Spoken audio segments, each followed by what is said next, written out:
Hi there! Stay tuned if you want to learn how you can create your smart folder in seconds.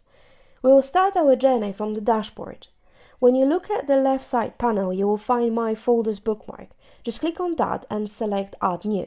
As you can see, I've already got my folders collection, but adding a new one looks the same way each time. Okay, now you will need to name your folder. It's entirely up to you. I will name mine ViralStat as I will add our social profiles to it. Type in the name and click Add Folder, and we're in. As you're in the folder, you can see that it's still empty. No surprises here. We'll add our profiles in a minute. But first, let's go through the buttons here, as switching this on have a significant impact on your folder. Auto Import Video. Switch it on if you want to pull your profile's videos along to the folder. Otherwise, it will consist of profiles only. Bear in mind that this will only add the videos that are already tracked in our database. As you switch the first one on, then it might be worth to enable the Get Reminding Videos button too, to pull off these videos that are not tracked by ViralStat just yet.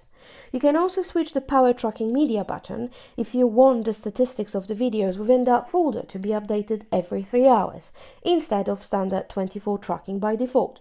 Totally up to you. I don't need that for now, so I'll just leave it off. You can enable that anytime. Now, adding your profiles. That's the easiest part, as all you need to do is to paste the URL addresses of your social profiles into the field here. You can do that one by one by copying the link from your browser, or you can add it in bulk if you have your URLs listed in Notes, for example. So now I'm adding our Facebook page. Copy from browser and paste. Now add Instagram the same way. And last but not least, YouTube channel.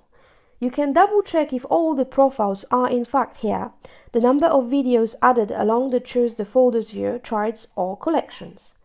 Charts views is built on gains, so if you're adding entirely new profiles to our database, then this view will be available after at least one statistics update, so you need to allow up to 24 hours to access the view. Collection view shows you the profiles, videos and post collections in your order. Well, that's it. Thanks for watching. Please make sure to check for more videos on our YouTube channel. Bye!